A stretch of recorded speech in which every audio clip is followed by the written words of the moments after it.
اعوذ باللہ من الشیطان الرجیم بسم اللہ الرحمن الرحیم۔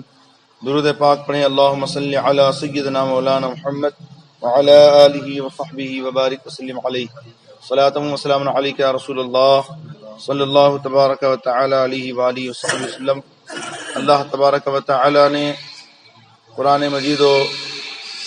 فرقان حمید میں ارشاد فرمایا وقوموا للہ قانتین، اور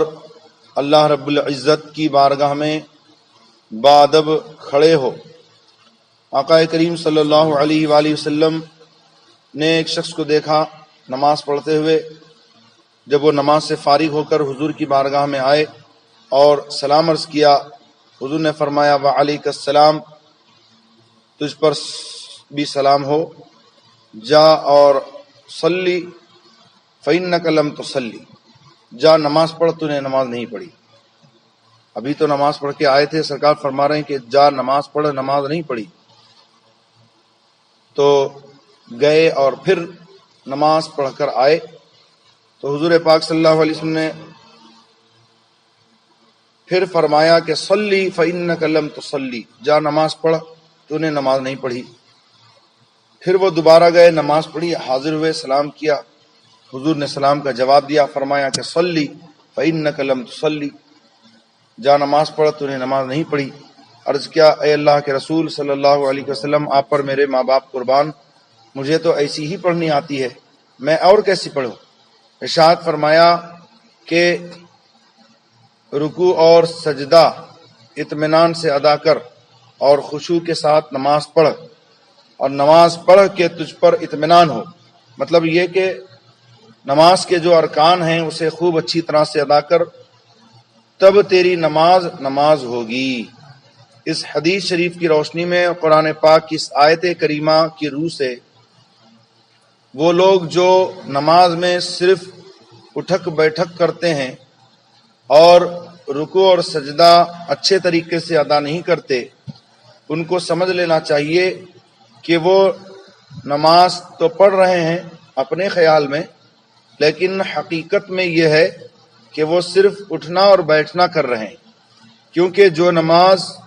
اللہ عز و جل کے حکم کے مطابق اور حضور پاک صلی اللہ علیہ وسلم کے فرمودات عالی شان کے مطابق نہ ہو تو وہ نماز نہیں ہے۔ قرآن مجید و فرقان حمید میں اللہ تبارک و تعالی نے بے شمار جگہوں پر خشوع اور خضوع کی تعلیم فرمائی بندوں کو کہ جب وہ اس کی عبادت کریں تو پورے خشوع کے ساتھ، پورے خضوع کے ساتھ ادا کریں۔ حضور پاک صلی اللہ علیہ وسلم ارشاد فرماتے ہیں لا صلاۃ الا بحضور القلب، یعنی نماز نہیں مگر دل کی حاضری کے ساتھ، یعنی اس کا دل حاضر ہو۔ اگر وہ سجدے میں سر رکھ رہا ہے تو اس کا دل بھی اللہ تعالیٰ کو سجدہ کر رہا ہو، اس انداز میں وہ نماز پڑھے۔ آج کل دیکھا جاتا ہے کہ نماز میں لوگ بہت ساری بڑی بڑی غلطیاں کرتے ہیں، میجر غلطیاں جس کو کہنا چاہیے، کہ سنت کو چھوڑیے، واجب کو چھوڑیے، فرض بھی صحیح سے ادا نہیں کرتے۔ سب سے پہلے تو قیام کا مسئلہ ہے کہ جس کو دیکھیے تھوڑا سا پاؤں میں گھٹنے میں درد ہوا کہ بیٹھ کر نماز پڑھنا شروع کر دیا، تو ان کی نماز ہرگز نہیں ہوتی۔ نفل نماز وہ بیٹھ کر بغیر عذر کے بھی بیٹھ کر پڑھ سکتا ہے، لیکن اس صورت میں بھی ثواب آدھا ہو جائے گا۔ لیکن فرض، واجب وغیرہ نمازیں بیٹھ کر ہو ہی نہیں سکتی بلا عذر کے۔ عذر کیسا؟ ایسا عذر کہ کھڑے ہونے میں اس کو چکر آتا ہو، یا کھڑے ہونے میں قطرہ نکل جانے کا اندیشہ ہو، یا پھر اس قدر مجبور ہے اور ایسا عذر ہے کہ کھڑے ہو کر وہ جو ہے نماز بالکل نہیں پڑھ پاتا، یعنی کوشش کے باوجود بھی نماز نہیں پڑھ سکتا، تو اس کے لیے ہے کہ بیٹھ کر نماز پڑھے۔ یہاں تک مسئلہ ہے کہ اگر کوئی دیوار کے سہارے کھڑا ہو سکتا ہو یا لاٹھی کے سہارے، تو اس پر دیوار کو پکڑ کے قیام کرنا فرض ہے۔ لاٹھی کے سہارے سے قیام فرض ہے، اور اگر اتنا بھی نہ ہو اور اتنا ہو کہ صرف کھڑے ہو کر لفظ اللہ اکبر کہہ لے تو فرماتے ہیں کہ اتنا ہی اس پر فرض ہے کہ کھڑے ہو کر اللہ اکبر کہہ لے، پھر جو ہے بیٹھ جائے۔ اور دیکھیے نماز میں لوگ آتے ہیں تو کسی کا سینہ کھلا ہوا ہے، کسی کی ایک طرف کی آستین اوپر کو اٹھی ہوئی ہے، ایک طرف کی جھکی ہوئی ہے، کسی کا حال یہ ہے کہ ہاف ٹی شرٹ میں ہے، کوئی آ رہا ہے تو اتنی لمبی پینٹ پہنے ہوئے ہے کہ زمین سے گھسٹتی ہوئی چلی آ رہی ہے پینٹ یا ازار وغیرہ، اور اونچا کرنے کی فکر میں اس نے اس کو فولڈ کیا ہوا ہے، اور کوئی آ رہا ہے کہ شرٹ اوپر کو کھسی ہوئی ہے اور پینٹ جو ہے وہ نیچے چلی گئی ہے، سطر بھی اس کا کھل رہا ہے، کوئی آ رہا ہے سر پہ ٹوپی نہیں ہے، کوئی آ رہا ہے عجیب دیوانے پاگل کی طرح حرکتیں کر رہا ہے، نماز میں کھجلی کر رہا ہے، داڑھی کھجا رہا ہے، کبھی پیٹھ کھجا رہا ہے، کبھی یوں کرتا ہے جھک جاتا ہے، کبھی سیدھا کھڑا ہو جاتا ہے، پتہ نہیں کہ اس کے بدن میں کینچی ہے کہ کھجلی کا کیڑا ہے کہ کھجاتا رہتا ہے۔ اب دیکھیے اگر کسی نے ایک رکن میں یعنی 3 بار سبحان اللہ کہنے کی مقدار 3 مرتبہ کھجایا، مطلب ایک مرتبہ کھجایا ہاتھ ہٹایا، پھر کھجایا ہاتھ ہٹایا، پھر کھجایا، تو اس کی نماز جو ہے وہ فاسد ہو جائے گی، نماز نہ رہے گی، ختم ہو جائے گی، سرے سے یعنی شروع سے اس کو نماز پڑھنی پڑے گی۔ اب چین کی گھڑی کا مسئلہ لوگ پوچھتے ہیں، چین کی گھڑی میں کیا رکھا ہے؟ بھئی چین کی گھڑی جو ہے وہ دھات کی ہے چین، اور اس کا جو ڈائل ہے جو جس میں آپ وقت دیکھتے ہیں، تو مین جو ہے چیز وہ ہے جس میں آپ وقت دیکھتے ہیں، ہے نا، تو اس میں بھی دھات لگا ہوا ہے، لیکن اس میں مجبوری یہ ہے کہ بغیر اس کے وہ گھڑی بنے گی نہیں۔ اس کو جو باندھنے کے لیے ہے اس کے لیے 2 آپشن ہمارے پاس ہیں، ایک چین ہے ایک بیلٹ ہے۔ تو شریعت کہتی ہے بیلٹ میں کوئی حرج نہیں ہے، لیکن چین باندھے گے تو چین یہ دھات میں سے ہے، تو جتنی ضرورت تھی وہ تھی ڈائل کی، اس کو آپ بیلٹ سے باندھ سکتے تھے لیکن آپ نے اس کو چین سے باندھا، تو یہ چین جو ہے وہ اضافی ہو گئی، اور یہ دھات کا استعمال مرد اور عورت دونوں کے لیے دھات کے زیور کا استعمال ناجائز ہے،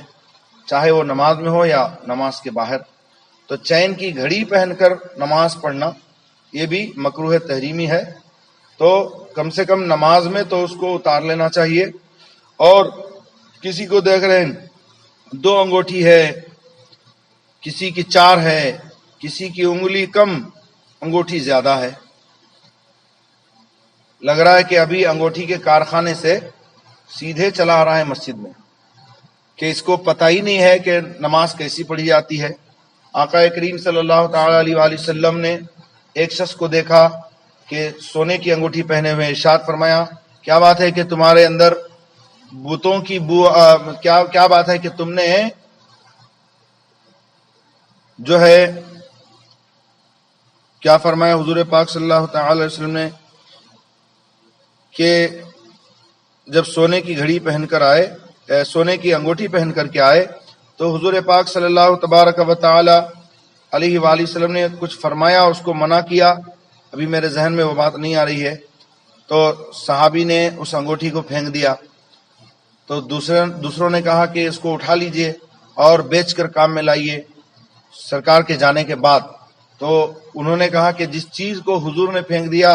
ہرگز میں اس کو نہیں لے سکتا۔ اور ایک روایت میں ہے کہ ایک شخص پیتل کی انگوٹھی پہن کر آئے، ارشاد فرمایا کیا بات ہے کہ تمہارے اندر بتوں کی بو پاتا ہوں، تو انہوں نے اس کو نکال دیا، لوہے کی پہن کر آئے، فرمایا کیا بات ہے کہ تم جہنمیوں کا زیور پہنے ہوئے ہو، کہ جہنمیوں کو توق جو ہے وہ لوہے کے پہنائے جائیں گے، انہوں نے اس کو بھی پھینک دیا۔ عرض کیا یا رسول اللہ کس چیز کی انگوٹھی بناؤں؟ ارشاد فرمایا کہ چاندی کی بناؤ اور 4 مسقال پورا نہ کرو، تقریباً 4.25 گرام کی وہ رنگ ہونی چاہیے، نگینے کا حساب نہیں ہے، یعنی اگر نگینے کا وزن زیادہ بھی ہو جائے کوئی حرج نہیں ہے، مین رنگ کا حساب ہے تو وہ بھی ایک. اور یہی حضور پاک صلی اللہ علیہ وسلم سے ثابت ہے کہ سرکار نے چاندی کی انگوٹھی استعمال فرمائی، لیکن آج لوگ سونے کی انگوٹھی، پیتل کی، لوہے کی، طرح طرح کے دھات کی انگوٹھیاں پہن کر چلے آتے ہیں اور جو ہے ایسے ہی نماز پڑھنے کے لیے کھڑے ہو جاتے ہیں، تو ہرگز ان کی نماز نہیں ہوتی ہے. اور نماز کے علاوہ بھی ایسی انگوٹھیاں پہننا بالکل جائز نہیں ہے. گلے میں چین ہے، کسی کے ہاتھ میں چین بندھی ہوئی ہے، عجیب عجیب طریقے سے لوگ نماز پڑھتے ہیں، تو اس پر دھیان کرنا ضروری ہے اور ایسی چیزوں سے پرہیز کرنا چاہیے تاکہ ہماری نماز صحیح ہو. ہم نماز سے پہلے اپنے آپ کو ہم چیک کر لیں، اگر ایک سے زائد انگوٹھی ہے اسے اتار دیں، تانبے کی، پیتل کی، سونے کی انگوٹھی ہو تو اسے اتار دیں، اگر آستین یا پینچے فولڈ ہوں تو اسے کھول دیں. سینہ کھلا ہے تو لوگ ایسے ہی سینہ کھلا رکھ کے نماز پڑھ رہے ہیں، تو یہ جو ابھری ہوئی ہڈی ہے سینے کی، وہ نظر آنے سے نماز مکروہ تحریمی ہوتی ہے، تو اس کو ڈھک لیں، یعنی بٹن لگا لیں گلے کا تاکہ وہ ہڈی جو ہے وہ نظر نہ آئے. اللہ تبارک تعالیٰ اپنے حبیب علیہ السلام کے صدقے ہم سب کو حضور پاک صلی اللہ علیہ وسلم کی تعلیمات اور قرآن و سنت کے مطابق نماز پڑھنے کی اور عمل کرنے کی توفیق عطا فرمائے. السلام علیکم.